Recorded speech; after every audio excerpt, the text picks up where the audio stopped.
घरांवर जी करवाढ आयुक्तांनी सुचवली होती ती भारतीय जनता पार्टीने फेटाळली आहे. कारण पुणेकरांनी ज्या विश्वासाने भारतीय जनता पार्टीला साथ दिली आहे, भारतीय जनता पार्टीचे कर्तव्य आहे की भारतीय जनता पार्टीने त्यांना सगळ्या सुविधा या पुरवल्या पाहिजेत.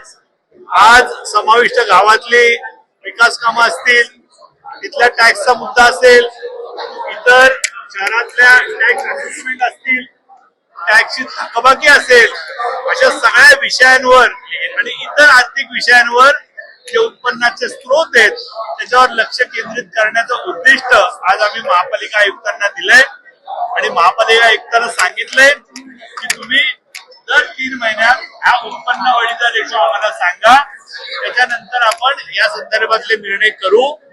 आज तरी पुणेकरांवर कोणतीही करवाढ करायची नाही असा निर्णय भारतीय जनता पार्टीने घेतलेला आहे. 10% प्रशासनाने घेतलेला होता.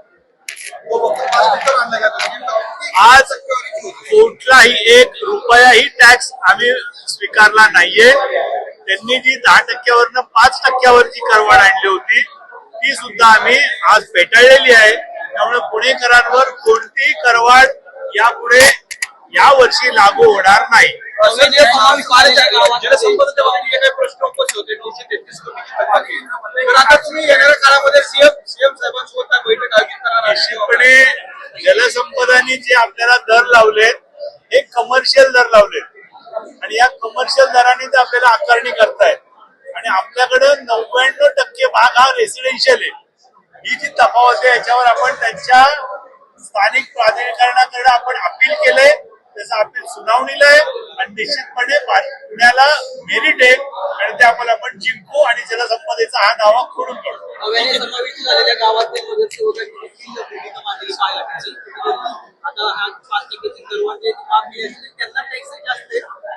निश्चितपणे आम्ही आजच मी आवाहन केलं माननीय महापौरांना आणि आयुक्तांना की आपण लवकरात लवकर समाविष्ट गावातल्या कर आकारणीची तुमची रचना, शासनाने दिलेले आदेश, तिथल्या एक जे मंडळ स्थापन केलं होतं या टाक संदर्भात शिफारसी करणार त्यांच्या शिफारसी असा एकत्रित अहवाल आपण माननीय महापौरांना द्यावा आणि त्या संदर्भात आम्ही लवकरच एक खास सभा घेऊन समाविष्ट गावांचा सगळ्या एकूण टॅक्सचा विचार एकत्रित करून त्याच्यावर योग्य तो रिलीफ या सगळ्या गावांना देण्याचा प्रयत्न या महानगरपालिकेत आम्ही करणार.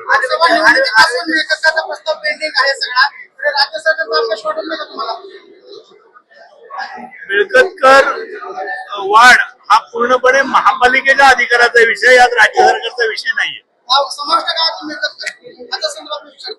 समाविष्ट तोच मी सांगितलं, समाविष्ट गावातल्या मिळकत करा संदर्भात जो आदेश शासनाने दिले, वस्तुस्थिती काय, आपलं धोरण काय आणि रिलीफ कसं देतील त्याचा अहवाल त्यांना आम्ही आयुक्तांना आज महापालिकेत आदेश दिलेत.